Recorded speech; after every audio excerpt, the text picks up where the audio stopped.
Hello guys, this is Camila and happy Thursday. It's April 16. Oh, April 16 nga. And yes, akala nyo madilim pa pero maliwanag na. Madilim na yung kwarto. So yun, naka-YouTube pa rin tayo until now. And maya is mag-out na ako para mag-exercise. Hindi naman totally exercise, mag-walking lang or badminton for like 30 to 1 hour. So depende pa sa lakas natin. Kasi back to na nga tayo exercise. And for today, hindi ko alam kung anong errands ko, pero mostly baka matuloy kami magpa-check up kasi ngayon yung schedule ng check up ko. And wala naman na ako ibang gagawin, I think, kasi coding din yung car. So wala naman kaming planong puntahan. So ayun, update ko lang kayo mamaya sa kung anong mangyayari, pero ngayon is work muna tayo until 7. So ayun lang guys, good morning sa inyo and see you later, alligator. Ayan guys, di tayo naka-duty ng mahaba dahil sumakit ang ulo natin. Ayan, mapapacheck up kami mamaya. Say hi ma! Nakailang oras kang lakad? 1.5. Oh, ilang steps? 8,500. Wow, ang yabang nila. Tuloy-tuloy na sila. Ilang day na kayo, di Papa? Day 4. O, day 4 na sila ganun ha. Papayat na sila. Pero good thing yun. Kasi mga, ito lahat ng sakit kinuha eh. But I'm pretty. Apakangin, Diyos ko po. Bawa kayo.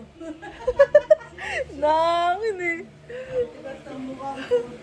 Ayun, update namin kay mamaya. Alis kami. Their ulam guys. It's... Hindi nyo na may tsura niyan.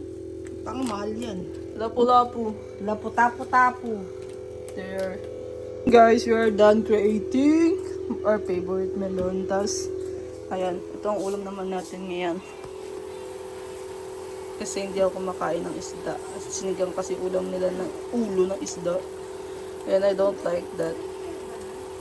Ever since naman, bata pa lang ako, ayoko na ng isda. And yan, nag-iwa rin tayo ng melon. Hindi naman siya nakaano. Para, ito na yung sweets natin. Hindi na siya processed food. Dahil nakita nyo naman, ang taba.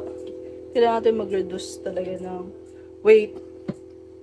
And kahit pa paano, start tayo ng more on organic foods or yung hindi processed food yung kinakain natin. Pero yun, processed food yun. Hindi ko lang talaga kaya kumain ng isda. Pero paggabi kasi hindi na ako nagkakanin. And ngayon nga, kagabi, natuon ako ni mama ng corn, tas nag-egg lang ako, tapos peanut bar, tsaka yogurt. Yun lang yung kinain ko. Pero yung peanut bar kasi, medyo dapat nga hindi pa yung kasi processed food na rin yun, tsaka may asukal na din. So yun, paunti-unti lang tayo. Ulam for today. Anong sinigang yan? Lalakito. Sinigang na giniling. Ay, sinigang na giniling. Langgunisang giniling. Nagka-dogs na. Patay sa kabila. Guys, isa tayo. Punta na tayo sa hospital para magpa-check up. So, yun ang ating mudra. Hindi daw siya sasama, pero kasama na siya ngayon. Dito pinatay yung aircon. Bakit? Walang solar. Oh. Grabe. Ang init. Hala, ang kita nga ito may bigote. Kaya nga si ano yan, si Mrs. Ano Suave. nyo? Si Mrs. Suave. Nagbigote. Ang kulit. Siya nga si Mrs. Suave.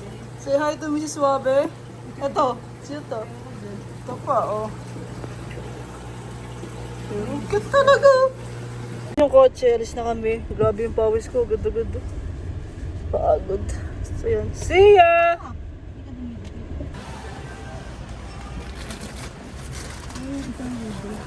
Ba't sa Robinson wala yun? Waiting kami, pang 5 kami sa doctor. So nag-grocery muna siya. Ng sabon. Ng mga nawawala. Pangit ng buhok ko talaga, oh. Tsaka na, tatamad pa ako mag-bars eh.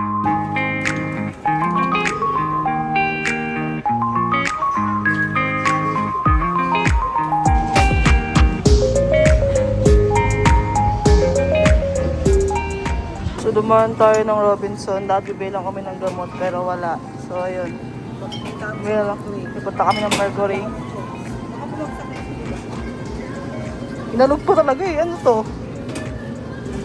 Yan. Ito kasi yung kinakain ko pag sa gabi.